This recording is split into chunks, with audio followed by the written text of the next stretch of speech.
Here. The session that we're going to be doing today is the role of content knowledge in ELA literacy and in ELD.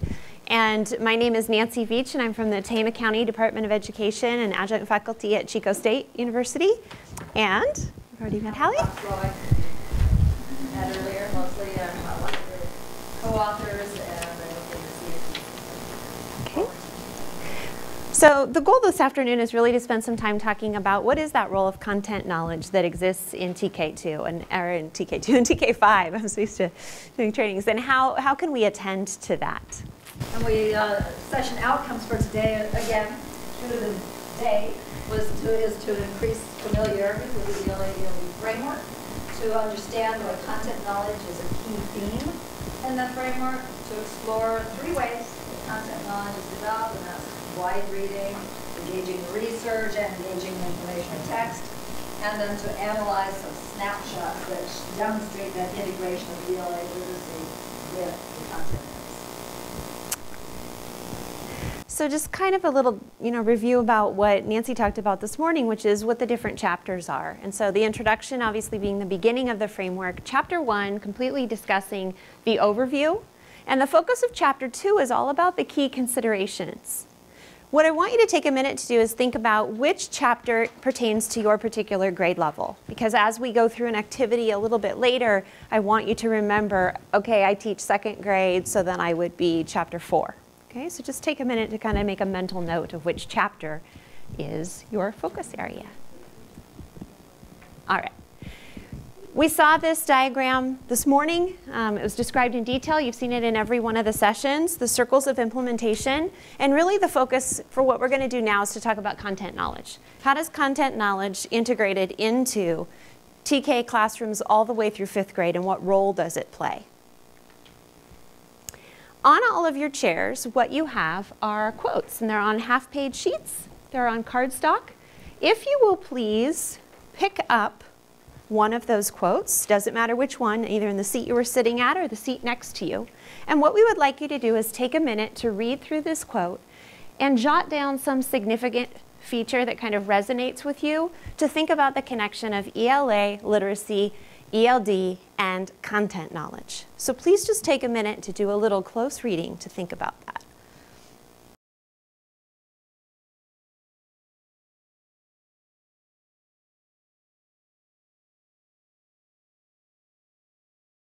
We're going to talk for a minute just about the Chapter 1. No one has that particular quote, but I just kind of want to take a moment to think about this with you.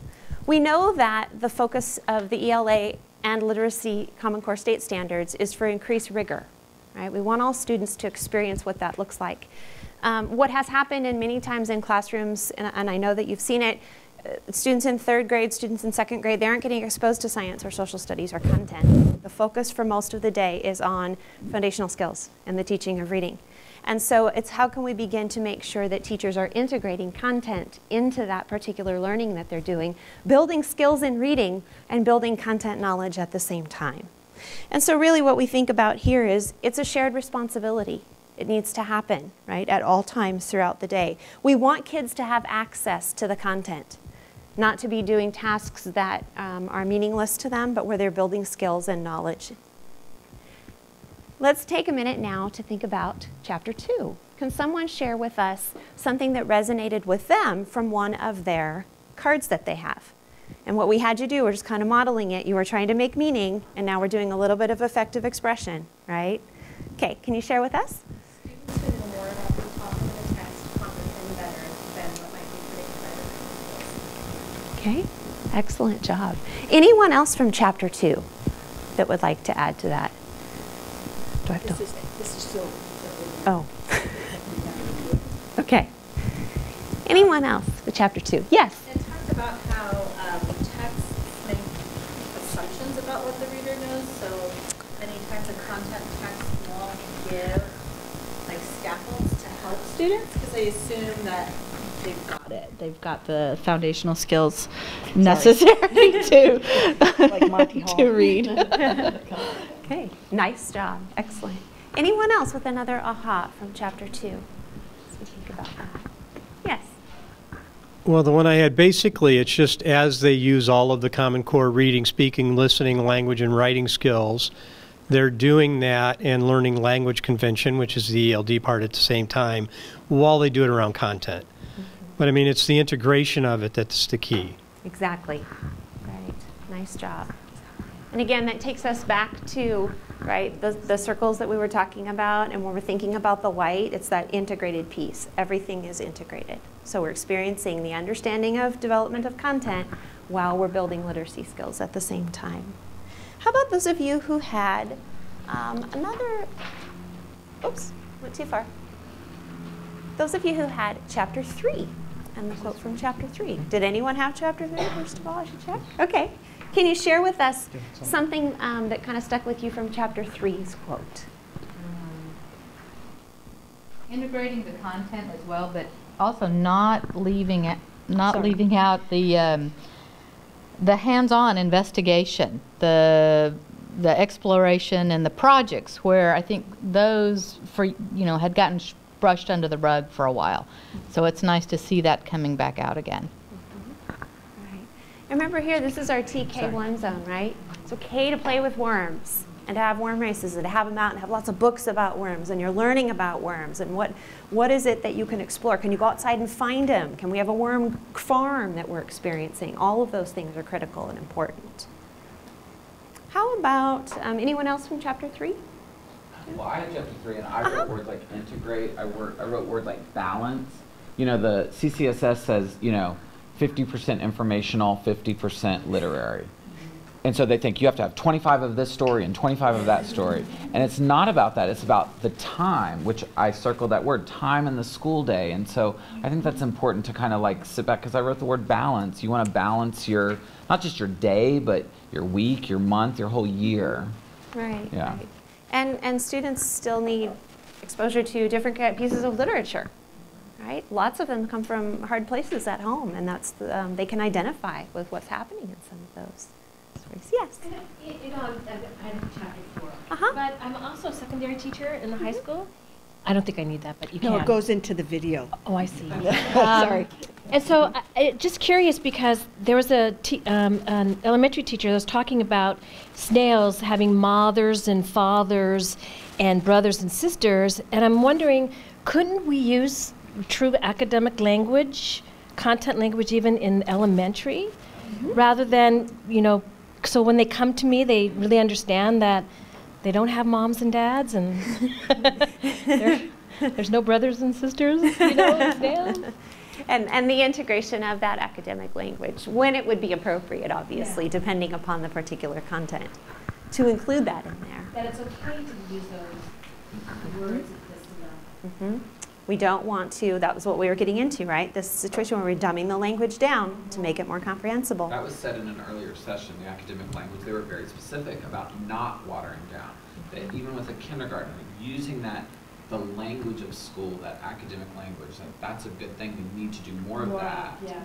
That's a shift for a lot of teachers. It is. And I just have to add, and we try to make that really clear in the framework, is that we all have to be really rich models of language use. That's one of the key ways to build kids' language. So. Right. Do that. Yeah. And kids who come to school already, what language their parents are using at home. Yes. By what their vocabulary is already when they arrive. They're either at, a 3,000 word deficit on day 1 of kinder, or they're, miles above, simply because of the level of language that might be spoken in the home. Some of them know what antioxidants are when they're 3 years old. That's academic language at its finest. Anyone else want to share with us anything from chapter 4? If you had a card from chapter 4? No? All right. How about chapter 5? He's in 4th and 5th grade. I have chapter 5 that I'm just sort of reading from here that was important to me. It's the meaning making with text not only requires the ability to employ comprehension strategies such as questioning and summarizing and comprehension monitoring, but that it also demands knowledge of the content. So you can't ignore that content information. You cannot. You cannot. It is critical. Exactly. And that's part of the reason why, too, we talk about the difference with integrated and designated ELD and providing that instruction and that scaffolding support so students can get access to that content, right, at that high level. We don't want to not provide them with that opportunity. So we're going to kind of shift a little bit to talk about how is content knowledge developed alongside ELA literacy and ELD, right? So how do kids get this understanding of content, and what does that look like? And we know that there are 3 key things. The first one is wide reading. So I kind of want you to think for a minute about your particular chapter. Remember which chapter was yours in your head? Were you chapter 3, chapter 4, or chapter 5? But wide reading is critical to their success. And we had someone share back here, yes, there's a 50-50 split. And we have some folks who are taking that very literally, right? Okay, I spent from now until these 3 hours this morning, I read informational text, and now we're going to move in and we're going to read narrative text the rest of the day. No, it's not that cut and dry. It's exposure to different text, right? And packaging text sets together so you have a narrative story about a worm on an adventure, coupled with a really great nonfiction passage that teaches them all about worms and what are details and facts that they might know about that. We want them to read a wide range of texts at school and independently as well. And I do think this is something that we need to pay heed to, because we do have a lot of schools in our area who continue to use accelerated reader as their main form of home reading, because it's easy for teachers to manage.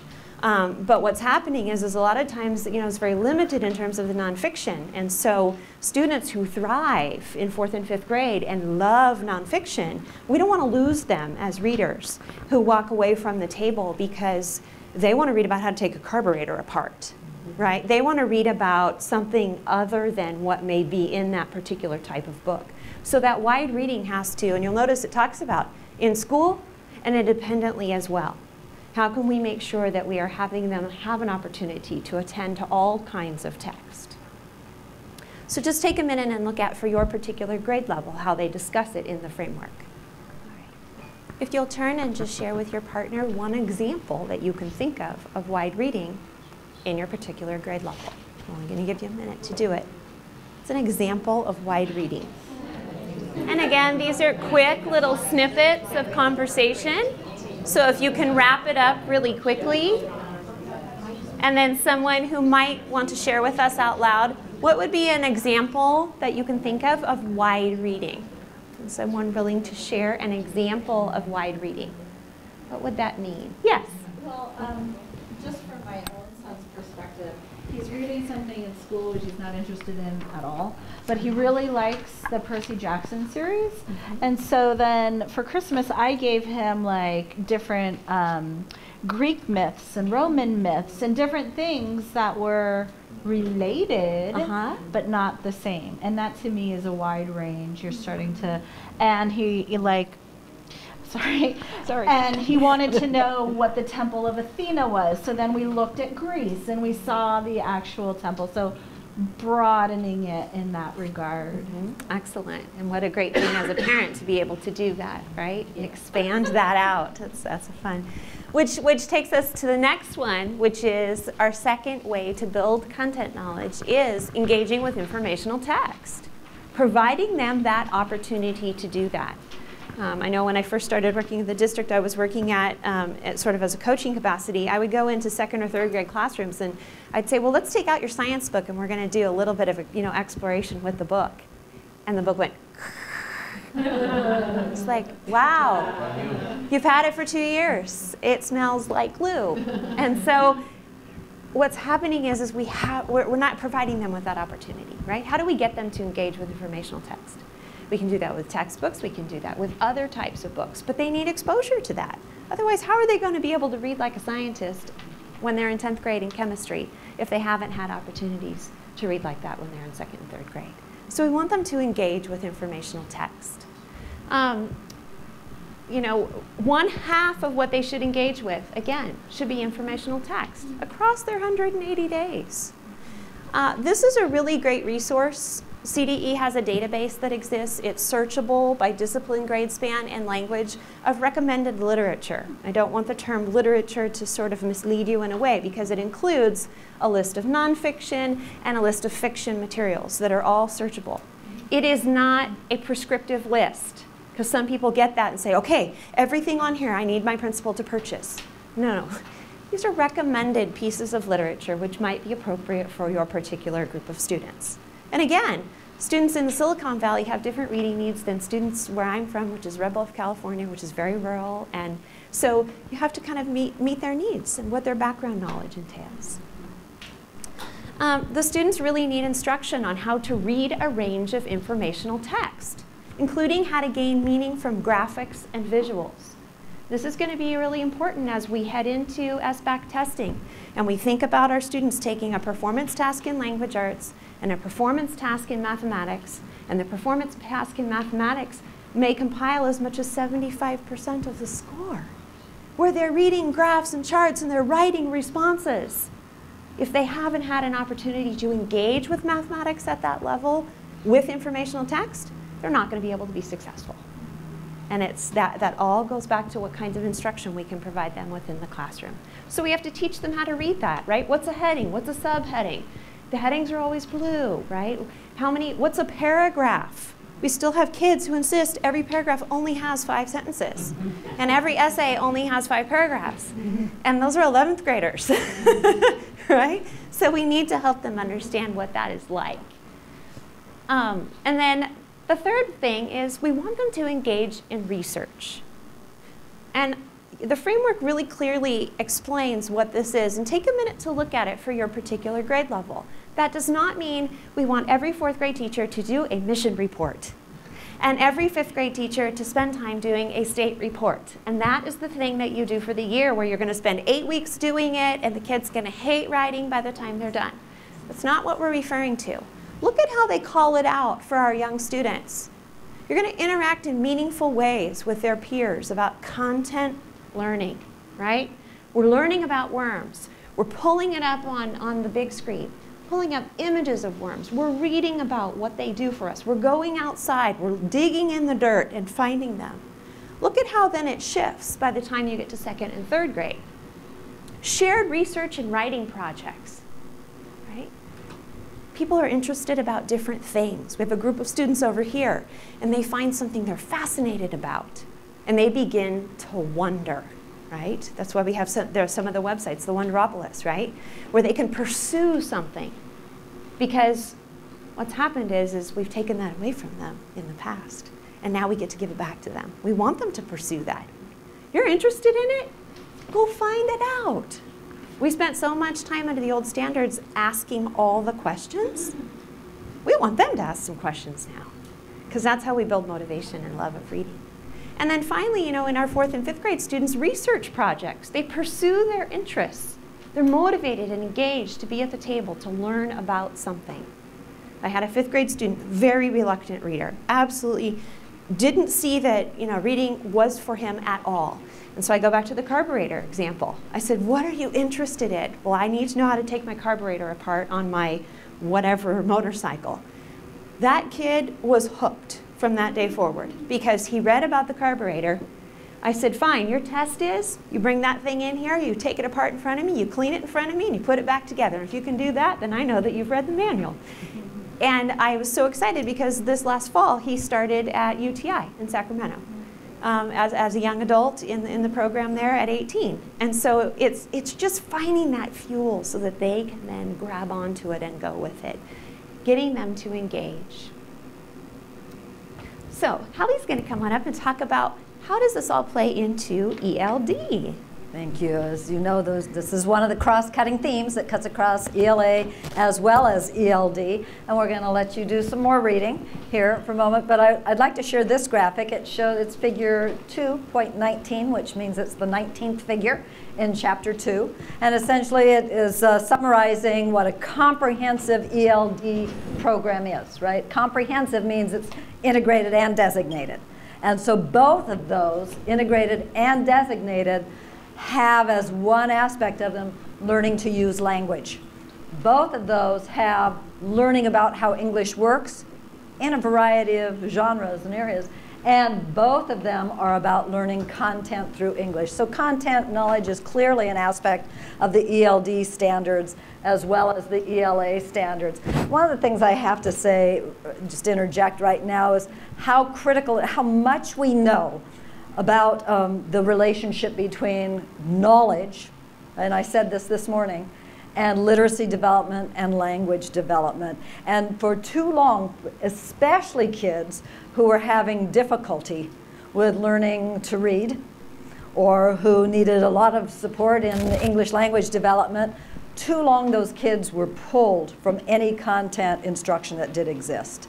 And that is setting them up so much for problems in the future, because your vocabulary and your ability to use language in a variety of ways that shine through in the contents, as well as your knowledge, those are really the big variables in the future for kids. Once you are past simply accessing the print, those are the variables that are going to be crucial down the road. So we are creating substantial problems for those kids, the very kids we think we're going to help.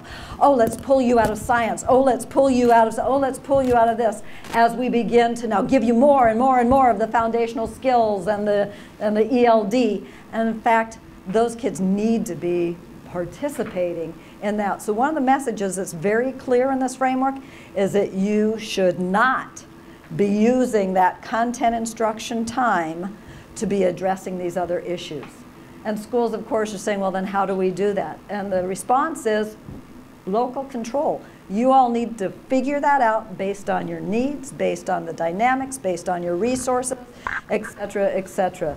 So I think that's just a fundamental shift in California's thinking about how we're taking care of kids who need extra support in literacy and language. We're saying don't take them out of the rich content experiences, the research, the engaging with wide reading, the informational text, as well as all the pedagogical approaches that are occurring during science, right? As well as the explorations in social studies and the arts, right? You're going to pull them out of the arts? That may be the very thing that connects kids to school and keeps them engaged. So at any rate, that's just such a fundamental issue in this framework that I think it's crucial to say that. I'd like to zero in on this piece about ELD here by, again, sharing some quotes with you and having you do something a little different. This is a different strategy than we've done so far. And that's you're going to identify a partner. So you've already been meeting with partners. One of you is A and the other is B. So letter off, as we said in an earlier session today. Each partner reads silently something that I'm going to project, okay? Partner A is going to read the red text, and partner B is ignoring that red text and reading the blue text, okay? And then when both of you are ready, so you kind of got to look up and nod at each other and say, okay, ready? When both of you are ready, partner A is going to read aloud the text that he has, right? The red text, or she has, right? And partner B summarizes it. So you have to be a good listener. Partner A is reading the red text. Partner B is listening and then summarizing or stating some of the key points. And you may need to reread. Would you read that to me again? You may need to do a little bit of that. But the idea is so that this becomes part of your, this is something that you ultimately can articulate without going back to these quotes. And then you switch. Partner B reads aloud the blue text, which he had prepared, silent reading. And then A summarizes that. So let's do this first slide, and then we'll try it in a minute. So you have your A and your B? Is there anybody who's, or do we have an even number in here? Okay, we have, oh, thank you. You're going to join. Okay, you have it in print as well, but it's kind of tiny, so let's, here you go. You can either look on your own or look here. So read silently first so you have the opportunity to build up fluency and to make meaning with it. Okay, ready?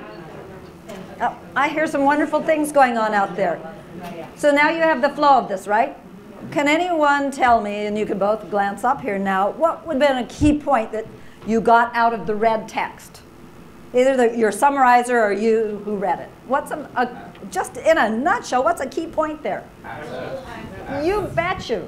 ELs need full access to all the content. I mean, that's the big message in that part. What's the big message in the second part? Scaffolding. There must be support to ensure that happens. Right?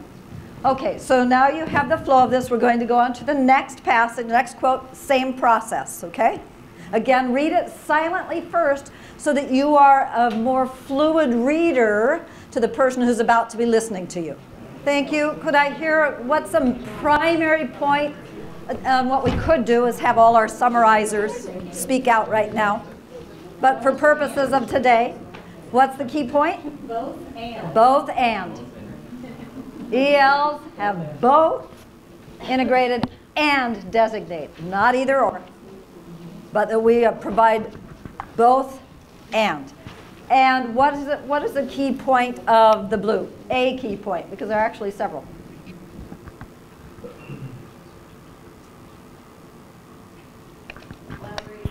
Thank you. Collaboration is certainly one. Especially knowledge. Yeah, focus, knowing the student, right? Knowing the student. So you just captured this idea and phrased it differently. What's another one? I believe that ELs can achieve highest levels. Yeah, you bet. You bet.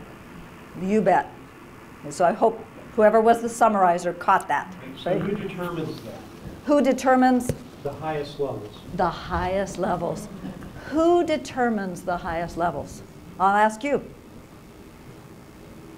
I mean, is it based on a test? Do you think it's based on a test? Is it based on that student and where they are in their level? Is it A level? Is it multiple levels?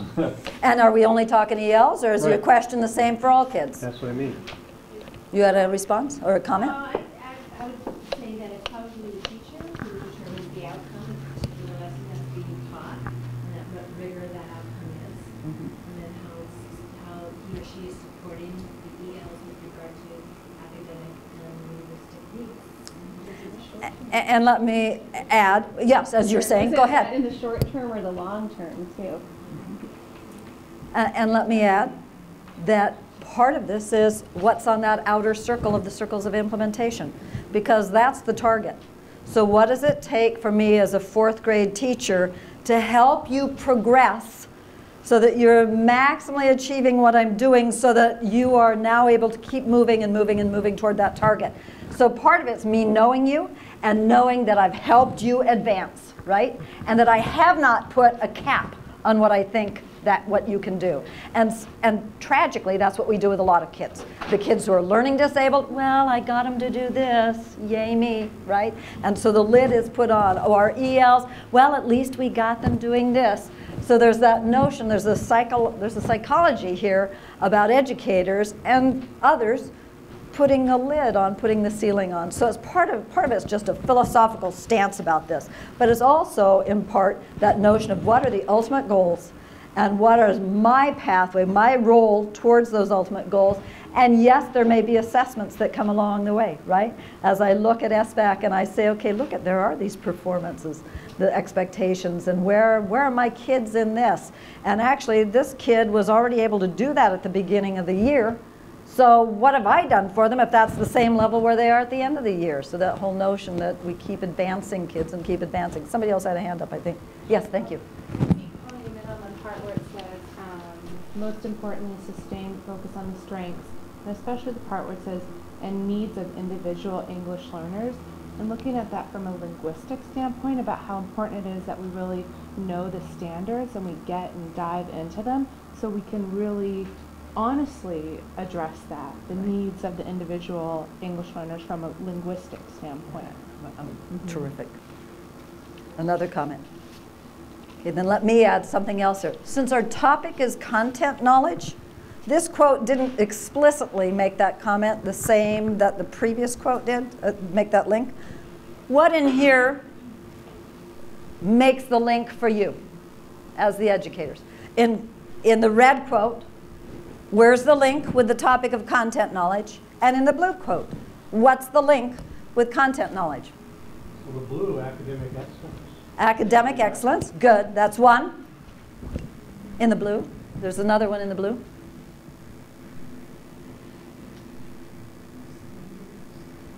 Well, the young one would lose the support of teachers, a collaborative effort, which would inherently suggest a cross-subject area. Yes, exactly. So there it is, that notion of deep collaboration. If we're going to make this happen, deep collaboration across those, because what's happening in the red quote? Integrating. Thank you. Integrated ELD. Yeah. That's about integrating it with the content areas. Exactly. So that's this link. Let's just do the next couple of quotes fairly quickly, but same process. And then we'll move on to our next piece. So read it quietly. Yeah, Red keeps getting the short one.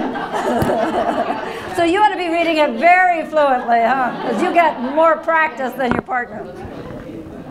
Sorry, I'm going to cut you off. Some of you were talking enough, you didn't get entirely through it. And I'm not even going to take the time to process that one. You still have it in your handout. I'll make some more comments in a bit. You also have this one, which I should let you read because Red has more text this time. Okay, so do it very quickly, summarize for each other, and then we'll move on. We should read it silently first, right? Okay, thank you. They say, what is the point? What is the point of these 4 quotes? What is the point of us sharing these 4 quotes in this session?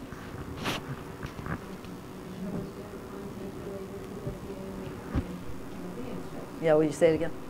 On how content is related or designated and integrated ELD instruction is related content, and the other way around. Thank you. So as we think about these 5 big overarching themes of the standards, it is not that content knowledge is in the domain of the literacy across the content areas, but that it is also, it is there, but it is also the domain of ELD. In fact, it's fundamental to it.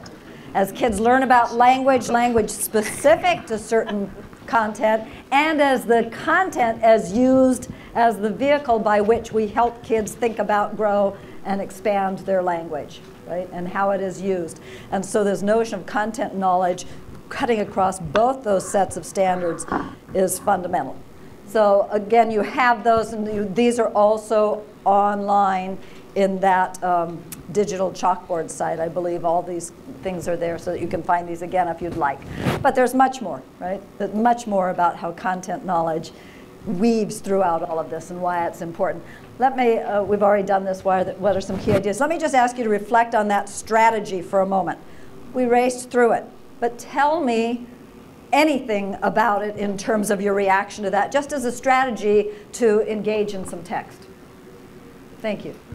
Well, it encourages repeat readings. I had to read it twice to be able to read it to her with prose and intonation and everything that I needed.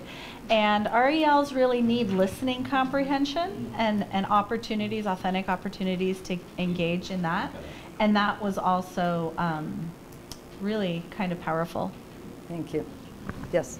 Quite honestly, it was really challenging for me to look at my partner while she was reading and not be able to look at the text, and how much that impacted my comprehension. And in the beginning I thought, oh, I know what the idea was, and I'm about to paraphrase, but then as I began to do it, I felt like I was fumbling for words or wanting to look up there and grab the key ideas out once again. A completely legitimate comment. And so how might you as the teacher deal with that? Let's say this was, you know, we had a lot longer session. What might I do about that? Reaction? This is a question. Okay, is it reacting to that first? No. Oh, okay, hold your question. Okay. How might we handle that? You can look at it, but again, the listening is also critical, and that puts a lot of ownership also on the reader to make sure you're using expression and trying to ensure that you're communicating it well. So one way, multiple opportunities. What else? I was going to say multiple opportunities to hear it, and just like in one of the workshops we had, just listen to it and take notes, and then listen to it again. Exactly. And add to it. And that's where I was going is, okay, would you read that again? This time I'm taking some notes on it. So yes, sir. But sometimes you have to underline and have the opportunity to read it by yourself, because remember, there are learners that are more, you know, auditory than I would take it as vision. one strategy Yes. to do that. Yes. And that there's The visual. definitely time to do that, but I think that we also have our kids sitting and hearing a lot of lectures, and if they can't comprehend, if they can't listen and pull out important pieces, then that is something that's a skill they also need. So So I think what today has taught me is they need a variety of different activities. Thank you. Repeatedly. Yes, thank you, thank you. So let me say, is there a connection with meaning making here? Did you as the reader have to, as the listener, have to engage in real meaning making in order to summarize? Was there language development? Perhaps as you're thinking, you're noticing keywords and trying to use it. Was there the effective expression piece to this? As you, the reader, were engaged in effective expression in part, but where you also maybe say, oh, I like the way that quote phrased that, right? So some of those things resonate and stay with you. Was there the notion of content knowledge acquisition? Yes, this is a content, right? And what about connection with foundational skills? You've got to have them, right? You've got to have them, and you've got to have those opportunities to practice the fluency. So we did it very quickly, and you would have to, of course, scaffold depending on who your learners were and so forth. But the whole point of going through that part was to make that connection with content knowledge. Now, sir. Okay, so I'm coming from a secondary background and an administrative Welcome background. to the TK group. Yes. Yeah. My question is this. You know, so much of this is more inherent in K-5 because most K-5 teachers have somewhat of a reading background or those kinds of things. As you guys wrote this, how do you envision the professional development helping the secondary teacher incorporate all three of these? Because they're so focused on content that even some of the basic terms, they don't even know what they mean. Right. Like a long noun phrase. Mm-hmm. You know, the science teacher has no idea what a long noun phrase is. Right, right, right. How do we envision it? We envision it as a journey, as something that requires significant professional learning opportunities, opportunities to engage with our colleagues in those professional learning communities or whatever kind of structure there is that impacts teacher education programs. Right, which is where I am in a teacher prep program, that it has got to be something where there is thoughtful development of knowledge of our teachers. And that's why what must happen is that as we go back to our own districts, our own sites, we say, how are we going to do this? So that's going to be inherent on the district to decide how they're going to accomplish that. And I think you'll have support at multiple levels. I suspect there's some more. I mean, this is, you know, here's an example. You had San Mateo, we had CDE, we had people coming in to just start launching this conversation to build this kind of awareness and discussion. There needs to be the follow-up. There must be. You know, if this is a collaborative endeavor, we've got to give our educators time to figure out how this is all going to work. It is a big task to really put into play the kind of thing we envision. But if we believe this is what's right for kids and for youth, then we've got to be willing to put in that time and have those conversations and build those structures and so forth. Want to add anything to that? Add to that a little bit. So I work in Region 2, which is the 9 northern counties. So yesterday I did a training all day for their high school. And the high school asked me to come, so I have 30 high school teachers. And you have to remember, anyone who's graduated in the last 10, 15 years from a provincial program, they take a disciplinary literacy course along with their secondary credential that they receive. And as part of their PACT process, they're actually having to incorporate ELD and ELA standards into their actual lesson that's being scored by the PACT scores to get a credential. So some of that, you know, the folks who are coming newer out of programs, they're attending to those needs at that point in time. But what it really takes is groups of educators coming together and saying, even yesterday when I left, this group of teachers there, it was the teachers who were voicing this, we've got to do this together. And it goes right back to what we talked about this morning when Hallie and Nancy were talking and they shared about what are those 5 key principles in the framework. This is a shared responsibility. Literacy is no longer the responsibility of the English teacher. Or language development, right? The ELD teacher, right, yeah. Right. So I think it has to be something that is embraced by the staff. But that we also need to recognize that it will take I know, time. and the reason I bring that up is even when Common Core came out, it was identified that informational text in social studies and science was critical. But I guarantee that 99% of the social studies and science teachers have never read the Common Core standards for ELA. Mm-hmm. So I mean, it is inherent, an inherent decision to make it happen. Right. And I just think that's where guidance is really going to be helpful for the districts to be able to know how to do this with their secondary teaching cadre. Mm-hmm. You may want to refer to the presentation that happened next door the last time. Look at that. It was Nancy's presentation, and that was addressing Chapter 11, which is really how do you begin to bring these changes to your district. Yeah, Right. the professional learning piece. Yeah, good, thank you. Let's go on to the last piece here and look at how the snapshots and vignettes support our educators with seeing how this plays out in the field.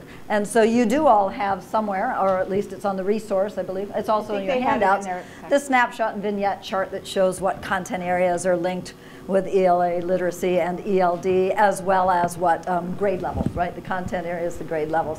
What we've done is put some snapshots around the room, and we're going to ask us to engage in a carousel of snapshots. We'd like you to select a snapshot to read. Let's say you come over here to grade 4 or grade 5. There's grade 1. There's kindergarten lying on the table over there. Another kindergarten here. They're around the room. Select one to go to. Please read it, but you'll be reading it fairly swiftly. This is not going to be a deep, close read and an analysis. Add a comment or idea to the poster, please. Consider maybe how the content is addressed. Consider perhaps the ELA or ELD instruction that's going on. Consider, oh, here's a really excellent teaching practice. I like this. Consider anything that strikes you as important. You have Post-its nearby, so you're reading it. You actually could also mark on this as long as the next person who reads it can still read it.